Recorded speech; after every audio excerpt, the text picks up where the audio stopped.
আল্লাহর বই চকলেট এখন আমার মজা। হ্যাঁ বান্ধা, কি বলতেছিস? কিসের বয়ফ্রেন্ড? আমি আমার বউরে একটু ডরাই না, বউ আমার ডরাইবো। চুল্লু খেতে হইব তো কি হয়েছে, এখনো যেতে হবো। আইতেছি, বউরে আমি কি ডরাই নাকি? তুই ডরাস, এখন আইতেছি।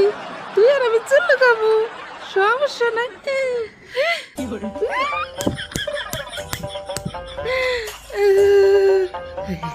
বউরে প্রতিশোধ নেব রে, পানিটা ঢাইলে দেবো।